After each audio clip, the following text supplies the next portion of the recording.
परिभवग्नमभीष्टदोहम्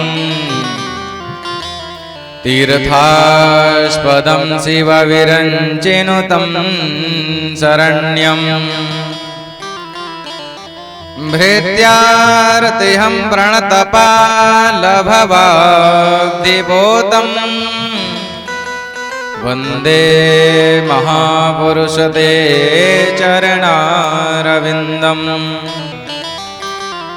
वंशी विभूषितकरानवनीरदाभात् पीताम्बरादरुणबिम्बफलाधरोष्ठा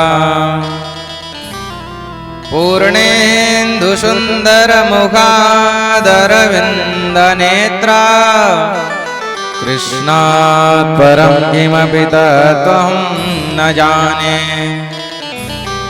नारायणं नमस्कृत्य नरं चैव नरोत्तमं देवीं सरस्वतीं व्यासं ततो जयमुदीरयेत्। जय जय श्री राधा रमण जय जय नवल किशोर जय गोपी चित चोर प्रभो जय जय माखन चोर।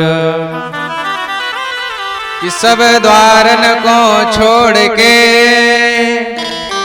मैं आयो तेरे द्वार हे वृषभानु की लाडली जरा मेरी ओर निहार।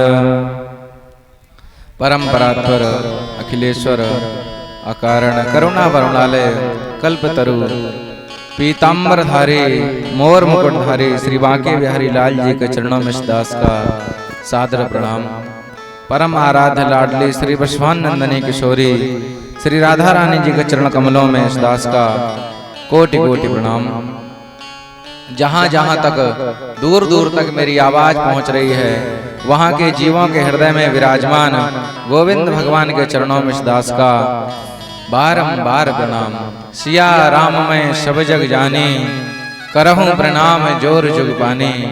सभी को सिया राम मैं जान करके व्यासपीठ की तरफ से यथोचित अभिनंदन वंदन भाव का चिंतन।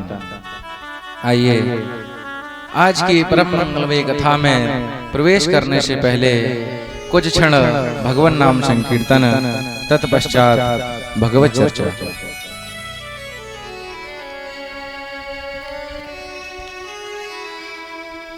हे प्रभु मुझे बता दो चरणों में कैसे आऊं।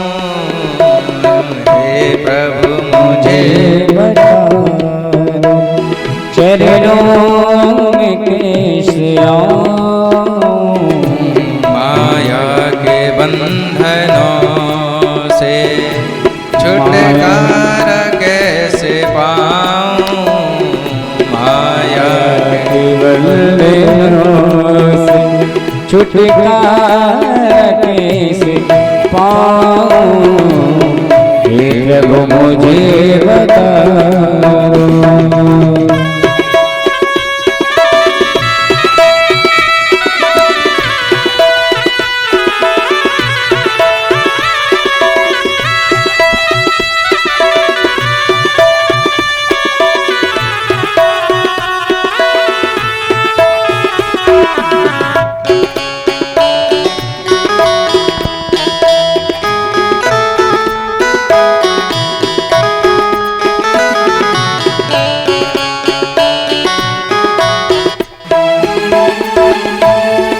न जानो कोई पूजन अज्ञानी हूँ मैं भगवन।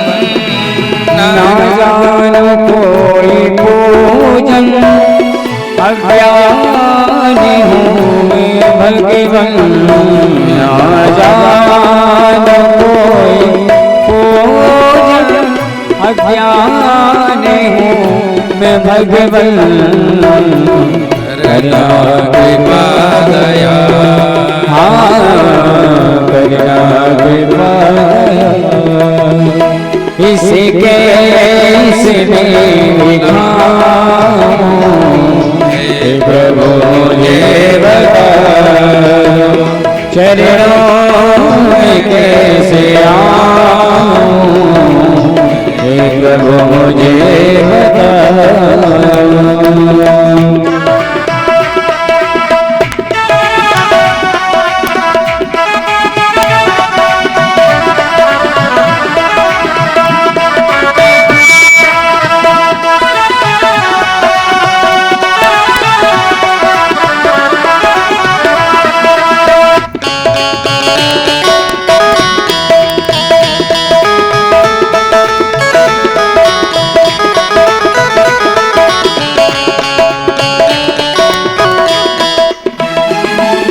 अच्छा हूँ या बुरा हूँ, जैसा भी हूँ तुम्हारा अच्छा हूँ या बुरा,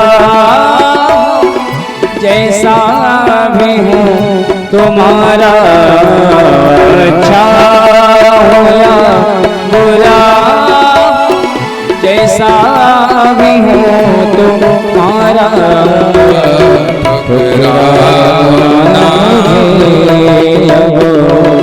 ठुकराना मुझे चरणों में से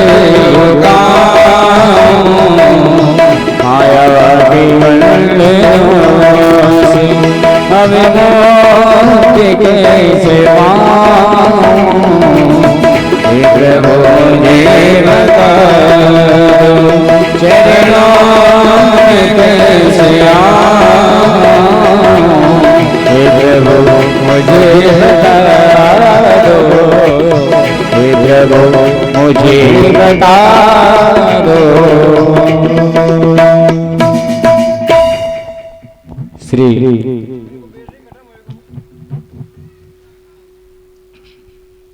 बोलो गोविंद भगवान की जय।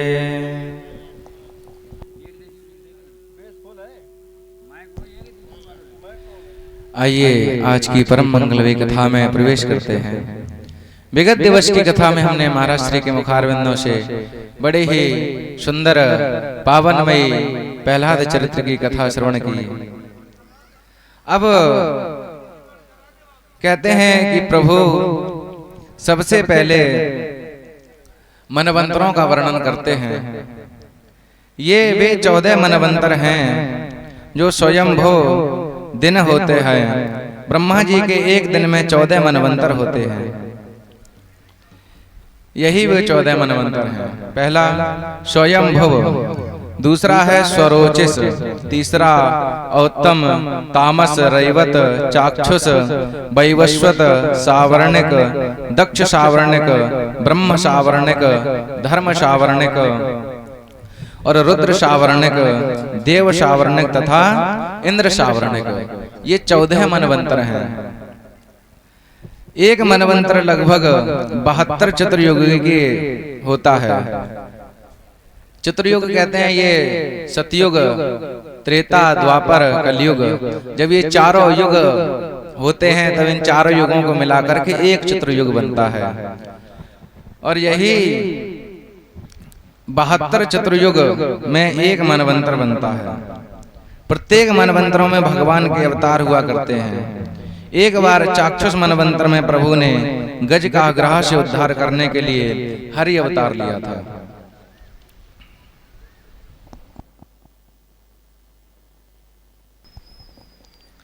आसीद गिरिवरो राजस्त्रिकूटीति विस्तृतः क्षीरो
तो सरोवर में जल पीने के लिए जैसे ही सरोवर में जल पिया तो उसे क्रीड़ा करने को सूझा, तो वो क्रीड़ा करने के लिए जल में प्रविष्ट हो गया और क्रीड़ा करने लगा। जल क्रीड़ा करते करते जब देखा जल के अंदर जो ग्राह बैठा हुआ था, उसने जब देखा कि क्रीड़ा करते करते जल गंदा हो गया, जल मैला हो गया, तो उस ग्राह ने गजराज का पैर पकड़ लिया। जब पैर पकड़ लिया तो पहले तो गजराज ने विचार किया कोई नन्हा सा जीव होगा, कोई नन्हा सा जलचर होगा, पता नहीं होगा ऐसे कि हम कौन हैं, जब पता चलेगा तो स्वयं छोड़ देगा। लेकिन गजराज ने जब अपनी सारी शक्ति लगा ली तब भी अपना पैर ना छुड़ा पाया, तो फिर उसने अपने हथनियों को आवाज दी कि देवियों हमारे यहाँ से निकलने में सहायता करो। जब हथनियों ने भी अपना पूरा बल पराक्रम लगा लिया और ना निकाल पाए, बच्चों ने भी पराक्रम लगा लिया, बल लगा लिया, लेकिन गजराज को नहीं निकाल पाए। तो अंततो गत्वा इसका सारा परिवार सनही सनही जाने लगा वहां से। अब गजराज चिल्लाकर बोला, देवियों कहाँ जा रहे हो, हमें तो निकालो। गजेंद्रियां कहती हैं जितने भी मतलब जो गजराज की हथनियां थी सभी बोली कि महाराज अब आप फंसे हो तो आपके चक्कर में पूरा परिवार यहाँ बैठ करके भूखा तो नहीं मरेगा। जैसे ही गजराज ने इतना सुना तो गजराज को वैराग्य हो गया। इस संसार का जैसे ही वास्तविक सच सामने आया तो गजराज को वैराग्य हो गया। गजराज कह रहा है कि आज एक छोटे से मगर ने मेरा पैर क्या पकड़ लिया, ये सब मुझे छोड़कर भाग गए, अब पता चला कि ये सब मेरे सुख के साथी हैं। श्री नानक जी कहते हैं कि प्रीतम जान लियो मन माही, अपने सुख से ही जग बांध्यो, को काहू को नाही। जब तक हमारे पास सुख है, बल है, पराक्रम है, तब तक पूरा जग सब हमारे साथ है, और जैसे ही हमारे ऊपर कोई विपत्ति आती है, संकट आता है, तो कोई किसी के पास नहीं आता है। कि सुख में आन सबही मिल बैठत, रहत चहूं दिस घेरे, विपत पड़े सबही संग छड़त, को न आवत नेरे। जिस समय विपत्ति आती है तो कोई हमारे पास नहीं आता है। हाथी को तो ये बात समझ में आ गई कि आज हमारे पास विपत्ति आई है तो कोई हमारे पास नहीं है, लेकिन हम लोगों को ये बात समझ में नहीं आ रही है। देहाभिमान लिए हम भी उसी तरह उन्मत्त होकर विहरण करते हैं, और जब मृत्यु रूपी मगर हमारा पैर पकड़ता है तो जगड़ता ही चला जाता है। फिर तो घर वाले भी यही सोचने लगते हैं सेवा करते करते कि महाराज अब इनकी जल्दी सुन लो, तब भी आसक्ति नहीं छूटती। तो जैसे ही गजराज को वैराग्य हुआ तो उसने भगवान की अद्भुत स्तुति की, लेकिन उसकी स्तुति में किसी देवता का नाम नहीं आया। ओम नमो भगवते तस्मै यत एतच्चिदात्मकं पुरुषायादि बीजाय परेशाय धीमहि। गजराज बोला, जो इस संपूर्ण जगत के मूल हैं, मूल कारण हैं, जो संपूर्ण जगत का सृजन पालन और संहारण करने वाले हैं, जो मूल हेतु हैं, उस परम तत्व को मेरा प्रणाम। वह कौन है? किसी का नाम नहीं लिया। अब ब्रह्मादि देवता सोच रहे हैं कि जब हमारा नाम नहीं लिया तो हम क्यों जाएं। इंद्र सोच रहे हैं हमारा नाम नहीं लिया तो हम क्यों जाएं। लेकिन और भगवान ने कहा कि जो किसी का नहीं वो हमारा। इसने किसी की स्तुति में नाम नहीं लिया तो इसमें हमारा नाम। भगवान ने उस स्तुति को स्वीकार किया और गरुड़ारूढ़ होकर के दौड़ पड़े। जैसे ही गजेंद्र ने गोविंद को अपनी तरफ आते हुए देखा, भगवान नारायण को अपनी तरफ आते हुए देखा, तो अब इसने भगवान नारायण की स्तुति की। सोन्तः शरशरुबलेन गृहीतयार्तो दृष्ट्वा गरुत्मति हरिं ख उपात्व चक्रम्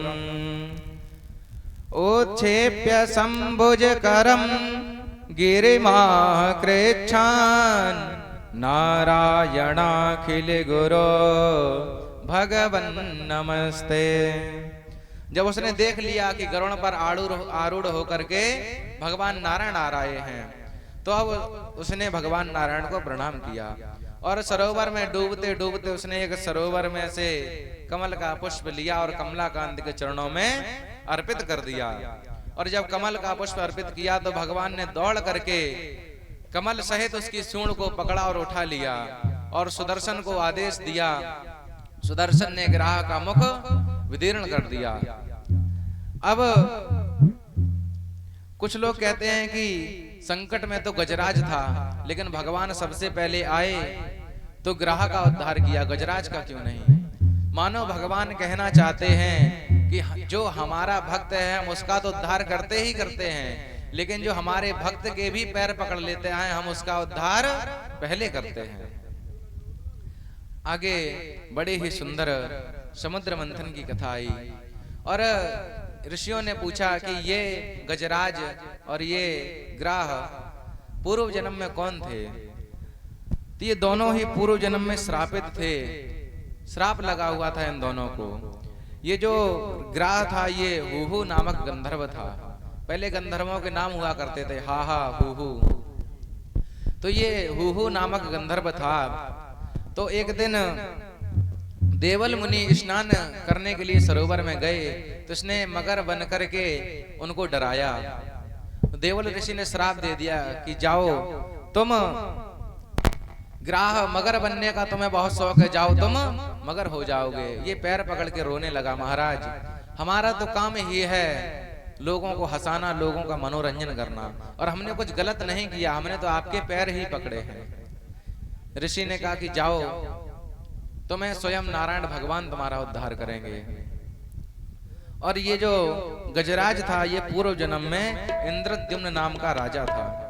अगस्त मुनि को इसने देखकर अनदेखा कर दिया, प्रणाम नहीं किया। अगस्त जी ने क्रोधित होकर के उसे भी श्राप दे दिया कि गजराज की तरह विमान में बैठे हो, जाओ तुम गज बन जाओ। अब राजा ने अनुनय विनय की तो अगस्त जी ने क्षमा कर दिया कि जाओ, अच्छा तुम गजराज तो रहोगे लेकिन तुम्हें स्वयं भगवान आकर के दर्शन देंगे। तो इसी प्रकार मनवंतरों में विविध रूप में आकर भगवान अवतार लेते हैं।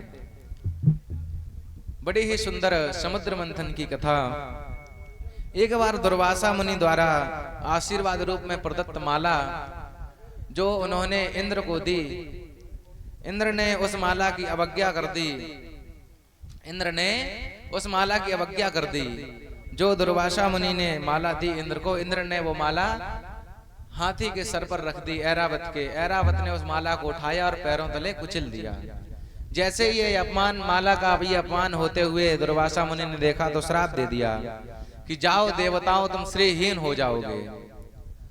और जैसे ही श्राप दिया तो ये बात दैत्यों के गुरु शुक्राचार्य जी को पता चली। उन्होंने दैत्यों के राजा बलि से कहा कि जाओ राजन, देवता इस समय श्रीहीन हैं, श्रापित हो गए हैं, जाओ तुम स्वर्ग पर आक्रमण करो, विजय तुम्हारी निश्चित है। देवताओं दैत्यों ने स्वर्ग पर आक्रमण किया, देवताओं से स्वर्ग छीन लिया। अब देवता रोते हुए भगवान नारायण के पास पहुंचे। नारायण से कहते हैं प्रभु बताओ हम क्या करें। तो भगवान नारायण ने कहा कि जो भी तुम्हारा श्री वैभव है वो सब समुद्र में समा गया। अब तुम समुद्र मंथन करो, और जब तुम समुद्र का मंथन करोगे तो वहीं से ये सभी रत्न प्रकट होंगे। तो कहा कि महाराज समुद्र है, कोई मटकी नहीं है, कैसे मंथन करेंगे? बोले अकेले तो नहीं होगा, तो एक काम करो, जाओ दैत्यों का साथ लो, दैत्यों से मित्रता करो। कि बोले महाराज अभी अभी तो मार खा के आए हैं, अभी अभी तो मार खा के आए हैं, आप कह रहे हो मित्रता करो, हमसे क्यों ही मित्रता करेंगे? कि बोले मित्रता करो कैसी? अहि मूषकवत। जैसे एक जिस समय चूहा सर्प के सामने कुछ नहीं है, लेकिन जब आवश्यकता पड़े तो सर्प चूहा से मित्रता करता है। एक पिटारी में सर्प फंसा हुआ था, 9-10 दिन से सर्प फंसा हुआ था उसमें। एक चूहा भी उसी में घुस आया। अब सर्प बोलता है, चूहा भैया राम राम। कहते अरे तुम हमसे भैया, इतना सम्मान? बोले तुम्हारा और हमारा तो खानदानी दुश्मनी चल रही है, तुम हमसे राम राम कैसे? बोले खानदानी दुश्मनी वो होगी, लेकिन अब हमने सोचा है कि हमें आपस में मिलजुल कर रहना चाहिए, झगड़ा नहीं करना चाहिए। अब तो चूहा बहुत खुश, कहता है नहीं नहीं तुम हमें खा जाओगे। दोबारा चूहा बोला, कहते नहीं खाएंगे, कि जब से हम गया जी हो आए हैं, गया जी जब से हम हो आए हैं तब से हमने चूहे खाने बंद कर दिए। जैसे ही इतना चूहे ने सुना और मित्रता सर्प से हो गई, तो चूहा तो अब बहुत प्रसन्न, बहुत खुश, छाती चौड़ी करके चलने लगा। जब किसी की मित्रता कोई ऊंचे इंसान से हो जाए तो वो कहता है हमारी मित्रता मंत्री से है, हमारी जान परिचय वहां तक है, तुम हमें जानते नहीं हो। तो कहा कि भैया हमें यहाँ से बाहर निकालो। चूहे ने कहा रुको बस कुछ क्षण। चूहे ने पिटारी को काटा, सर्प बाहर निकला, बाद में चूहा निकला। तो पहले से ही सर्प ऐसे बैठे कि आओ महाराज, सबसे पहले चूहे को ही ग्रास बनाया। बोले ऐसे ही मित्रता करो दैत्यों से। तो दैत्यों के पास पहुंचे, और जब दैत्यों के पास पहुंचे देवता, तो कहते हैं महाराज समुद्र मंथन करना है, समुद्र से जो अमृत निकलेगा हम दोनों भाई मिलकर पी लेंगे। भाई हैं तो हम एक ही पिता के संतान, माताई तो अलग अलग है हमारी, एक ही पिता के संतान है, अमृत पी लेंगे। तुम हमें मारना, हम तुम्हें मारेंगे, ना तुम मरोगे ना हम मरेंगे, लड़ाई करते रहेंगे। दैत्यों ने कहा ये अच्छा सुझाव है। अब बोले महाराज कि समुद्र मंथन कैसे हो? समुद्र है तो बोले सबसे पहले मंदराचल पर्वत के पास जाओ। मंदराचल पर्वत से कहा कि आप हमें समुद्र मंथन करना है, आप मथानी हम आपको बनाना चाहते हैं। मंदराचल पर्वत ने कहा हमारा क्या लाभ? तो दैत्यों और देवताओं ने एकत्रित होकर के बोला कि आपको भी हम अमृत देंगे। मंदराचल पर्वत तैयार हो गया चलने के लिए। देवताओं ने और दैत्यों ने मिलकर मंदराचल पर्वत को उठाया और उठा करके ले जाने लगे। लेकिन गणेश भगवान की पूजा नहीं की तो पर्वत गिर पड़ा। और जैसे ही पर्वत गिरा, दैत्यों के तो हाथ पैर टूट गए। दैत्य बोले भैया हमें नहीं करवाना समुद्र मंथन, दो चार तो यही निपट गए, अभी तो शुरू भी नहीं हुआ। अब देवताओं ने हाथ जोड़ करके भगवान विष्णु को याद किया। भगवान नारायण आए और पर्वत को हाथ पर रख करके समुद्र के तट पर स्थापित कर दिया। अब बोले कि पर्वत तो रख लिया है, अब मथानी का तो प्रबंध हो गया, रस्सी किसकी बनाए? तो कहते हैं बासुकी नाग के पास गए। देवता और दैत्य बासुकी नाग के पास पहुंच करके कहते हैं कि हम मथानी बनाना चाहते हैं, आपको रस्सी के लिए हम लेने आए हैं। तो बासुकी नाग कहता है हमें अमृत मिलेगा। देवता और दैत्य एक स्वर में हुंकार भरते हैं कि हाँ आपको भी अमृत मिलेगा। बासुकी नाग चलने के लिए तैयार हो गया। अब विष्णु भगवान सोच रहे हैं कि भाई देवता हमारे कोमल, गोरे गोरे देवता कोमल हैं, और अगर ये फन की तरफ लग गए तो बासुकी नाग जब विष वपन करेगा तो ये तो झुलस जाएंगे। तो उन्होंने इंद्र को पास में बुलाया और कान में कहा, लेकिन कान में कोई बात कही जाए तो आराम से कही जाती है, लेकिन प्रभु ने इतनी तेज कहा कि राजा बलि सुन ले। उन्होंने कहा इंद्र इधर आओ, एक काम करो, तुम हो ऊंचे कुल के, तुम लगो सर की तरफ, और देवता हैं नीचे कुल के, नीची जाति के, इन्हें लगाओ पूंछ की तरफ। और ये इतना तेज कहा कि राजा बलि ने सुन लिया। राजा बलि कहते हैं ऐसे कैसे, हम भी बड़े बाप के बेटा हैं, हम भी ऊंचे कुल के हैं, हम फन की तरफ लगेंगे। प्रभु कहते बस हम तो यही चाहते थे, बन गया काम। देवता लग गए पूंछ की तरफ और दैत्य लग गए फन की तरफ। जैसे ही मंथन प्रारंभ हुआ, अब तो सर्प के मुख से जो विष निकला, अब देवता सोच रहे हैं कि और बनो बड़े बाप के बेटा। बड़े बनने में बहुत दुविधाएं हैं महाराज, बड़ा नहीं बनना चाहिए। तो मंथन जैसे ही प्रारंभ हुआ तो सबसे पहले कालकूट विषाग्नि प्रकट हो गई। सभी जलचर छटपटाने लगे, देवता और दैत्य बाहर आ गए। बोले महाराज बचाओ इससे। नारायण भगवान कहते हैं चिंता मत करो, शंकर भगवान के पास चलो। पहुंचे, भगवान से जाकर के प्रार्थना करने लगे, शरण में पहुंचे भोले बाबा की। बोले देव देव महादेव भूतात्म भूत भावना त्राहिना शरणापन्न त्रैलोक्या दहनाद विषाद। कि हे देव देवादिदेव भूत भावन भोलेनाथ, इस त्रैलोक को नष्ट करने वाला, भस्म करने वाला ये कालगुड विषाग्नि, इससे हमारी रक्षा करो। भोले बाबा ने कहा चिंता मत करो। भोले बाबा ने अंजलि बांध करके विष पान करने लगे, और विष पान करते ही उन्हें ध्यान आया कि अरे हमारे हृदय में तो रामचंद्र जी विराजमान हैं, अगर ये विष नीचे गया तो उनको क्षति होगी, और अगर हम इसे बाहर निकालते हैं तो सृष्टि को क्षति होगी। तो उन्होंने राम नाम का आश्रय लेकर के विष को कंठ में धारण कर लिया।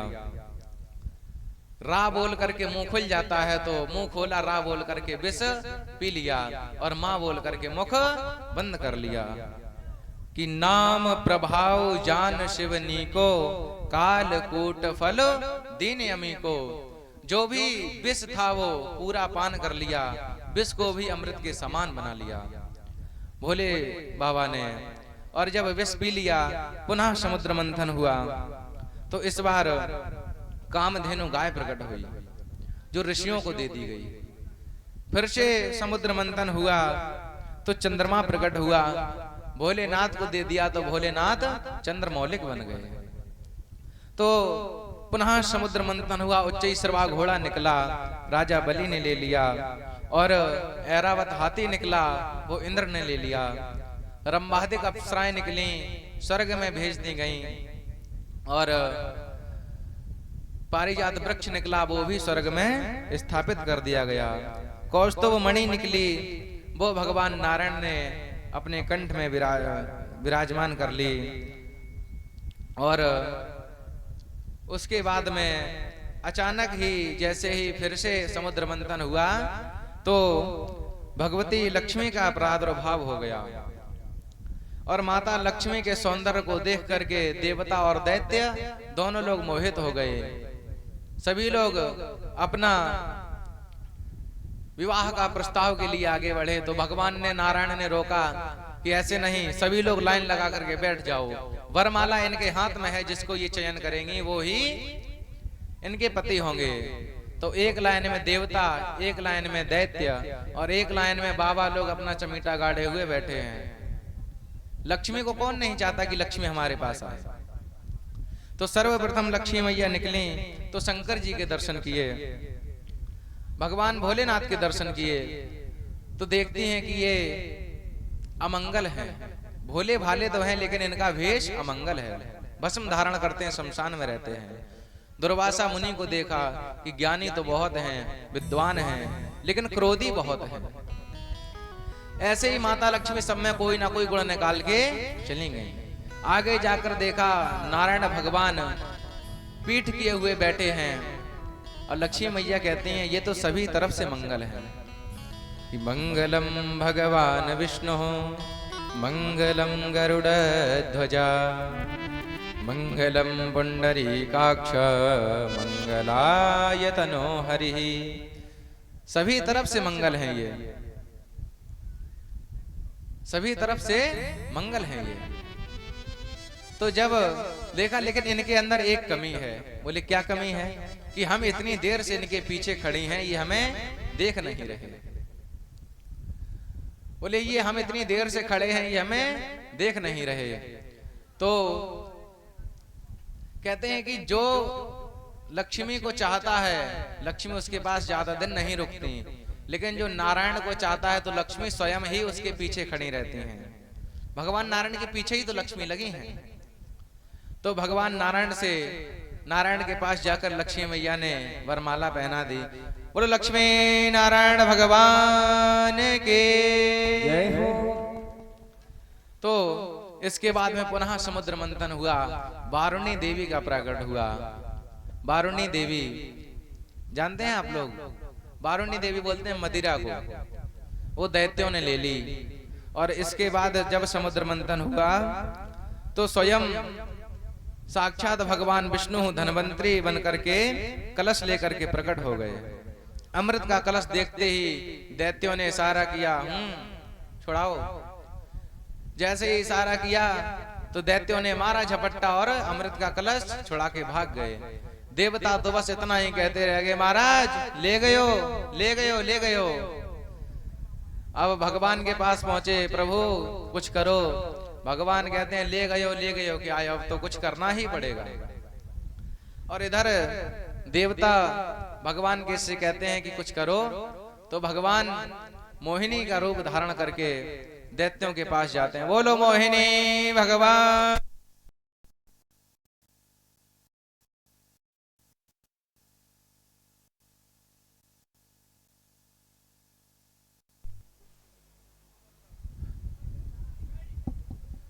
बोलो गोविंद भगवान की जय हो।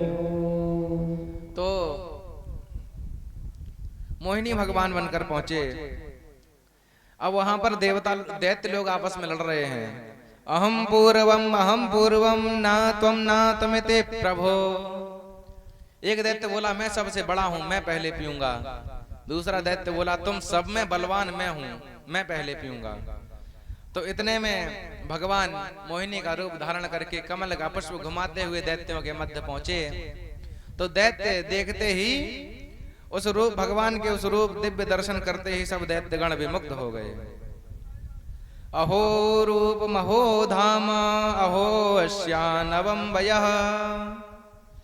रूप की सौंदर्य की महिमा गाते हुए दैत्यगण भगवान मोहिनी के पास पहुंचे और कहते हैं, देवी तुम कौन हो, कहां से आई हो और कहां जा रहे हो। कहा, तुम कंजल साक्षी कुतो वा किम चकीर्षसि। कि कौन हो तुम, कहां जा रही हो। तो भगवान बोले, हमारी जन्म कुंडली लेने वाले तुम कौन होते हो। दैत्य बोले, हम कोई ऐसे वैसे नहीं है, हम कश्यप ऋषि की संतान हैं। अभी अभी समुद्र मंथन किया है, अमृत को प्राप्त किया है हमने, छोटा मोटा समझ रखा है हमें। तो भगवान मोहिनी भगवान बोले, लेकिन तुम हो तो बहुत ऊंचे खानदान के, लेकिन तुम्हारी जो बुद्धि है वो बिल्कुल नीची खानदान की है। तुम किसी स्त्री से ऐसे कैसे परिचय पूछ सकते हो, अपरिचित स्त्री से। तो एक बोला, देवी हमारे मध्य में विवाद हो रहा है अमृत को लेकर के, ये कलश तुम लो, इससे हमें थोड़ा थोड़ा अमृत बांट दो। फिर से मोहिनी भगवान बोली, ये कोई बुद्धिमानी वाली बात नहीं है। कोई पुरुष अपरिचित स्त्री पर कैसे इतना विश्वास कर सकता है कि अमृत का कलश ही दे दिया। एक दैत्य बोला, उसमें बात तो सही है, लेकिन देवी के विचार बहुत अच्छे हैं, ये कोई ऊंचे खानदान की देवी हैं, विचार बहुत अच्छे हैं इनके। बोले, नहीं नहीं देवी, अब आप ही हमें बांट दो। भगवान बोले, कोई बात नहीं। अमृत का कलश जैसे ही भगवान ने लिया तो अब इतने में देवता लोग भागते हुए आ गए। तब मोहिनी भगवान कहते हैं, दैत्यो मैं जैसे कि देख रहा हूं इसमें कि जो गाढ़ा गाढ़ा अमृत है वो नीचे को बैठा है और ऊपर जो पानी पानी है। तो एक काम करते, पहले हम पानी पानी इन देवताओं को पिला देते हैं और बाद में गाढ़ा गाढ़ा अमृत तुम्हें पान करा देंगे। तो दैत्य बोले, देवी जैसा आपको उचित लगे। अब भगवान एक एक करके देवताओं को अमृत पिला रहे हैं और दैत्यों को अपना रूप सौंदर्य दिखा रहे हैं। रूप सुधा का पान दैत्य कर रहे हैं और देवता अमृत सुधा का पान कर रहे हैं। अब दैत्यों में एक स्वर भानु नामक दैत्य बड़ा बुद्धिमान था। उसने देवताओं जैसा वेश बनाया और सूर्य और चंद्र के मध्य में जाकर के बैठ गया। बैठ करके भगवान तो अमृत पिलाते जा रहे थे, उसने भी अमृत पान कर लिया। सूर्य और चंद्र ने मिलकर के इशारा किया, भगवान ये देवता नहीं है, ये उस पार्टी का है, यहाँ घुस आया है जासूसी के लिए। जैसे ही भगवान ने देखा स्वरभानु को, सुदर्शन को आदेश दिया तो सर अलग हो गया और धड़ अलग हो गया। राहु और केतु स्वरभानु को ही कहा जाता है, क्योंकि अमृत पी चुका था, मृत्यु हो नहीं सकती, तब राहु और केतु हो गया। क्योंकि सूर्य और चंद्र ने इसका राज खोला था, इसीलिए राहु जो ग्रहण लगता है सूर्य को और चंद्र को ही ग्रहण लगता है। तो सबने देवताओं ने अमृत पी लिया और जैसे ही पता चला ये तो भगवान है, इतने में भगवान कलश लेकर के अंतर ध्यान। अब देवता बोले कहाँ गई देवी जी, देवी जी कहाँ गई? एक कहता है कहाँ गई देवी जी नहीं, अमृत कहाँ गया? तो एक दैत्य बोला ये कौन थी? दैत्य लोग मिलकर कहते हैं पहले ये पता करो थी या फिर था, हमें तो लगता है ये वही छलिया विष्णु था। अब देवताओं और दैत्यों में बड़ा ही युद्ध हुआ, बहुत ही भयंकर देवासुर संग्राम हुआ, दैत्यों को मार दिया, देवताओं ने विजय प्राप्त कर ली। लेकिन देवता अमृत पान कर चुके थे तो वो मरे नहीं और दैत्य मर गए। परंतु दैत्यों के गुरु शुक्राचार्य जी मृत संजीवनी विद्या जानते थे, मरे हुए को भी जीवित कर देते थे। मृत संजीवनी विद्या के चमत्कार से दैत्यों को पुनर्जीवित कर दिया। अब राजा बलि पैर पकड़ने लगा कि महाराज हम क्या करें? तो शुक्राचार्य जी कहते हैं एक काम करो, अगर उनकी पक्ष में नारायण है तो तुम्हारी पक्ष में गुरुदेव हैं, चिंता मत करो। सब देवताओं का काट है मेरे पास लेकिन इस नारायण का नहीं है। लेकिन नारायण बहुत ही बड़ा ब्राह्मण भक्त है, ब्राह्मण है। एक काम करो, ब्राह्मणों की पूजा करो, ब्राह्मणों को दान दो, ब्राह्मण भोज कराओ, यज्ञ कराओ, और जब ब्राह्मणों की कृपा हो जाएगी तो नारायण कुछ नहीं कर पाएंगे। अब तो बलि ने बड़े बड़े यज्ञ करने शुरू कर दिए, ब्राह्मणों को भोज कराने लगा और ब्राह्मणों ने आशीर्वाद रूप में बलि को एक तेजोमय रथ भेंट किया। बलि गदगद हो गया, तेजोमय रथ में बैठ करके उस स्वर्ग पर आक्रमण कर दिया। ब्राह्मणों का आशीर्वाद था कि अगर इस रथ के सामने इंद्र भी आ जाएगा तो उसे भी परास्त होना पड़ेगा। तो रथ पर बैठ करके स्वर्ग पर आक्रमण कर दिया, स्वर्ग पर विजय पा ली। अब शुक्राचार्य जी कहते हैं दैत्यराज बलि तुम एक काम करो, 100 यज्ञ पूर्ण करो, क्योंकि अगर तुम सत्क्रतु कर लोगे, 100 यज्ञ पूर्ण कर लोगे तो तुम सत्क्रतु बन जाओगे, इंद्र तुम ही बन जाओगे। अब तो बलि ने नर्मदा नदी के तट पर एक के बाद एक यज्ञ प्रारंभ कर दिए, बड़े बड़े यज्ञ होने लगे। अब इंद्र को चिंता हुई कि अगर इसने 100 यज्ञ पूर्ण कर लिए तो ये तो सत्क्रतु बन जाएगा। भगवान नारायण के पास पहुंचे, क्या करें? उधर मैया दिति परेशान हो रही हैं, देव माता दिति कि मेरे बच्चे दुखी होकर दर दर भटक रहे हैं, क्या करें? तो कश्यप जी ने कहा देवी मैं तुम्हें एक व्रत बताता हूं, पयो व्रत, जिसके करने से तुम्हें जो संतान की प्राप्ति होगी वो ही बालक देवताओं को उनका आधिपत्य दिला सकता है। पयो व्रत के बारे में फाल्गुष्यामले मासे द्वादशाहम पयो व्रतः, यह फाल्गुन मास में शुक्ल पक्ष में किया जाता है, मात्र 12 दिन का होता है, 12 दिन का, सिर्फ और सिर्फ 12 दिन तक दुग्ध पी करके रहना पड़ता है, सिर्फ और सिर्फ दूध पी करके 12 दिन तक रहो। इस पयो व्रत का तुमने अगर ठीक से पालन किया तो तुम्हारा मनोरथ सिद्ध होगा। तो जब पयो व्रत के बारे में बताया, मैया ने पयो व्रत किया तो भाद्रपद की शुक्ल द्वादशी के दिन अभिजित मुहूर्त में मध्याह्न 12 बजे अदिति मैया के गर्भ से बावन भगवान का प्रादुर्भाव हुआ। बोलो बावन भगवान के तम्बटुं वामनं दृष्ट्वा मोदमाना महर्षया कर्माणि कारयामासु पुरस्कृत्य प्रजापतिम। भगवान मात्र 12 अंगुल के हैं। जो भी देवता उनकी भगवान की छटा को देखते हैं तो विमुग्ध हो जाते हैं, देखते ही रहते हैं। तो सभी ने मिलकर भगवान का बढ़िया यज्ञोपवीत विधिवत किया। जिसका यज्ञोपवीत हो जाता है वही द्विज कहलाने लायक होता है, जिसका दूसरा जन्म हुआ है वही द्विज है। तो वामन भगवान का यज्ञोपवीत संस्कार हुआ। स्वयं विधाता ब्रह्मा जी ने प्रकट होकर अपना कमंडल भेंट किया।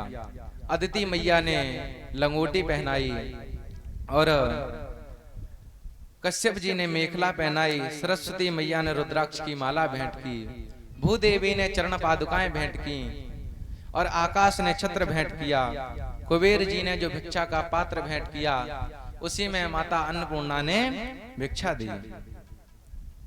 बृहस्पति जी ने गायत्री मंत्र कान में फूंक करके यज्ञोपवीत धारण कराया। भिक्षा में जो भी मिला वो सभी वामन भगवान ने अपने गुरुदेव को दे दिया। गुरुदेव मुस्कुराए और बोले, वामन जी, हमें तो आपसे भिक्षा में त्रैलोक की संपदा चाहिए। वामन भगवान बोले, तो हमें ये त्रैलोक की संपदा कौन देगा? तो बोले, इस समय राजा बलि ही त्रैलोक का राजा है और वो नर्मदा नदी के तट पर यज्ञ कर रहा है, तुम उसके पास जाओ, वही तुम्हें त्रैलोक की संपदा दे सकता है। वामन भगवान बोले, ठीक है। वामन भगवान पहुंचे बलि के पास और बलि के पास जैसे ही पहुंचे तो यज्ञशाला के सामने खड़े हो गए। बलि ने जैसे ही देखा तो देखते ही गदगद हो गया। स्वागत किया महाराज, स्वागत है महाराज आपका, आपको प्रणाम करता हूँ। आपको देख करके लगता है जैसे कि ब्रह्म ऋषियों का मूर्तिमय तेज सामने खड़ा है। आज मेरे पितर तृप्त हो गए महाराज, आज आपके दर्शन हमें हो गए। हम तो बहुत ही अपने आप को भाग्यशाली मानते हैं कि आप हमारे यहाँ पधारे। बताइए महाराज, आपको क्या चाहिए? महाराज, गाय चाहिए तो गाय ले जाइए। महाराज, अगर आपको स्वर्ण चाहिए तो स्वर्ण के खजाने में आपको खड़ा कर देता हूँ, जितना चाहिए उतना ले जाइए। महाराज, यदि आपका विवाह ना हुआ हो तो बताइए, कोई ब्राह्मण बढ़िया सी बणिक कन्या ढूंढ करके आपका विवाह करा दें, जो आपके ही तरह बोनी होगी। बताइए महाराज, आपको क्या चाहिए? जो भी इच्छाएं हैं निसंकोच कहो। वामन भगवान पहले तो मुस्कुराए और कहते हैं, बलि महाराज, और बलि महाराज की प्रशंसा के पुल बांधने लगे। बलि महाराज, वाह महाराज, क्या बात है, आपके बारे में जैसा सुना था आप तो उससे भी कहीं ज्यादा देख रहा हूं आपको। आपके वचन आपके ही कुल के अनुरूप हैं। आपका कुल कितना महान है। यतो जातो हिरण्याक्ष चरके न इमाम महीम। आपके पूर्वजों में महाराज हिरण्याक्ष और हिरण्या कश्यप हुए। उनके बल पराक्रम को कौन नहीं जानता। उनके बेटा प्रहलाद स्वयं भगवान के परम भागवत हुए, परम भक्त हुए, कौन नहीं जानता उनको। और आज आपको देखा। भगवान बोले, राजन, यदि तुम जैसा कोई उदार दानी नहीं, तुम जैसा कोई उदार दानी नहीं, तो मुझ जैसा कोई संतोषी ब्राह्मण नहीं। अपने राम को तो कुछ नहीं चाहिए, बस हमें तो। और लेकिन मैं जानता हूं कि तुम बिना दिए रहोगे भी नहीं, तुम तो देकर के ही मानोगे। इसीलिए कहते हैं कि पादानि त्रीण दैत्येन्द्र सम्मतानि पदा मम। कि पादानि त्रीण दैत्येन्द्र, पदानि त्रीण दैत्येन्द्र, मुझे 3 पग पृथ्वी चाहिए। अब तो